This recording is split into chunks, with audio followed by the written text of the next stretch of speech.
Welcome back to BWO Daily, your source of professional wrestling news from your boys at Busted Wide Open. My name is Nick Howell. And I am Sir Ian Dangerous. And yes, welcome back. We've got some more news for you today.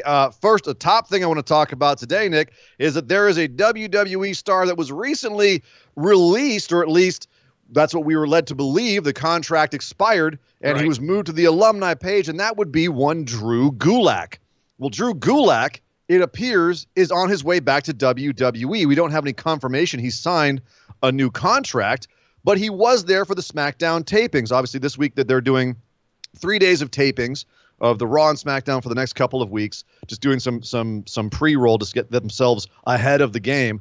Well, Drew Gulak was apparently there working in a battle royale, and his bio has been moved back to the active section from the alumni page. So it does seem like they did come to some sort of agreement, and Drew Gulak is no longer a free agent, or perhaps he never even was, and this is just all something that happened behind closed doors.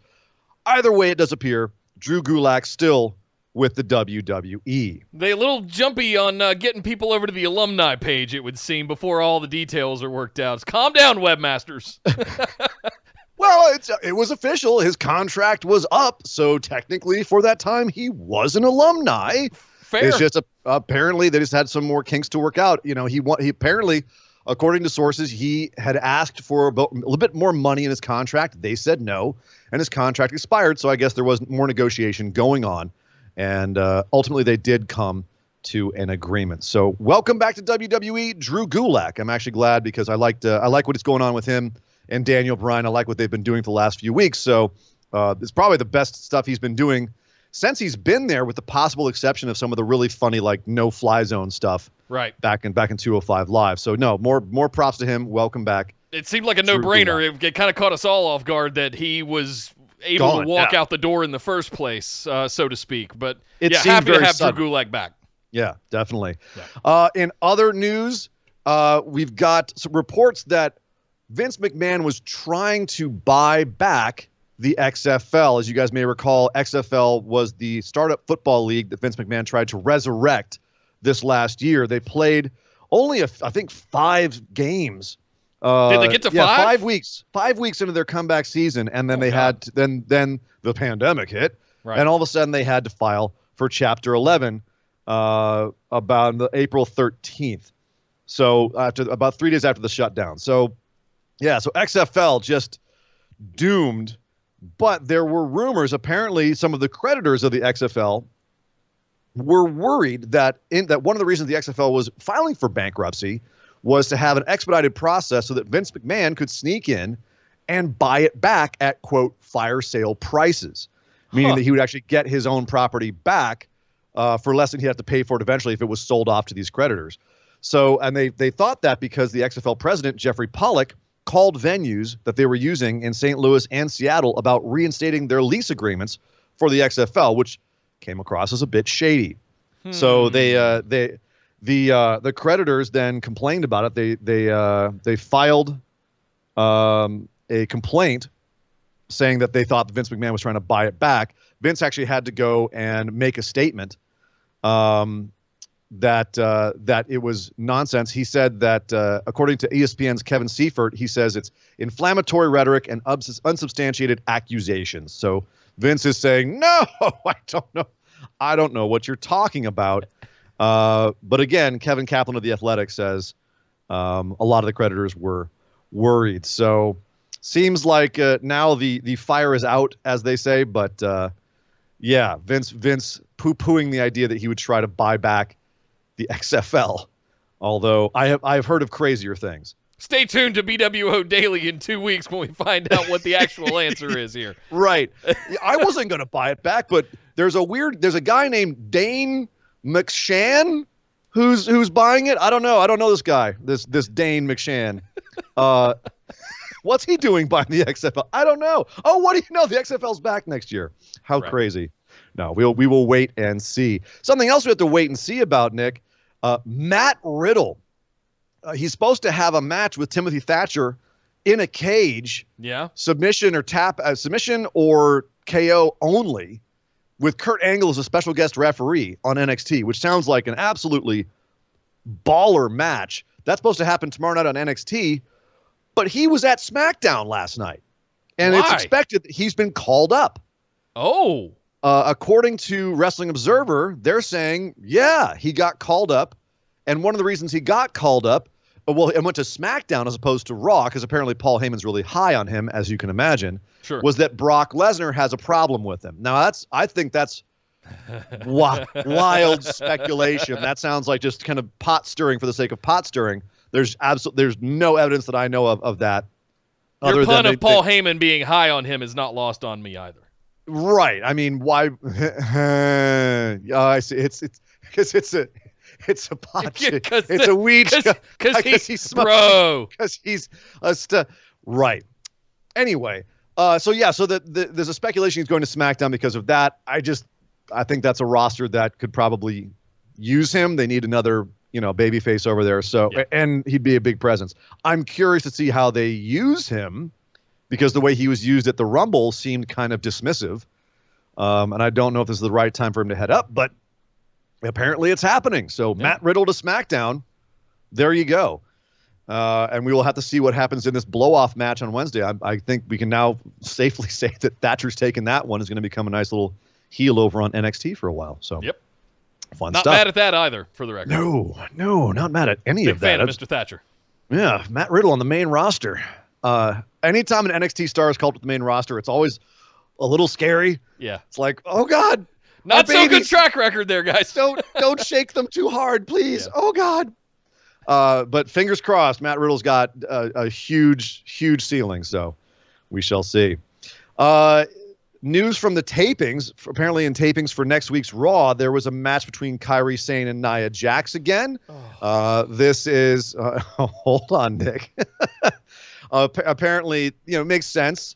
Last night on Raw, Nia Jax did make herself the number one contender to Asuka's WWE champion, her Raw Women's Championship. And so it makes sense that Nia would target Asuka's best friend, Kairi Sane. So this is where this match came from. Apparently, during the match, on an outside spot, Kairi Sane went headfirst into the stairs and busted herself open above an eye and had to be patched up by medical staff. Continued the match, and apparently it finished fairly quickly. But and she says it's minor. She has actually said that is not a big deal. But apparently it looked kind of nasty. Now, Nick, before we jump to conclusions about Nia Jax working with people, let's wait until we see the actual footage of how this happens. A quick stumble in the wrong place, things could happen. So I'm gonna qualify this by saying, let's not call out the wolves yet. I know it's very easy for everyone to jump on Nia for possibly being an unsafe worker. Let's calm down and just say, okay, cool. Kairi got injured. She's fine. Again, let's wait and see what actually happened. Yeah. So fine. She's fine. If that's you the bottom insist, line. Fine. It's injuries happen. Let's just be happy that she's okay. Vice's Dark Side of the Ring series, which if you haven't been watching, go watch. It's awesome. They had their highest ratings ever in their first two seasons with the Owen Hart episode that just came out. It's a tough watch, but as many of them are, but they're all worth watching. This I think it's worth putting out there. Trigger warning, right? It's got some content.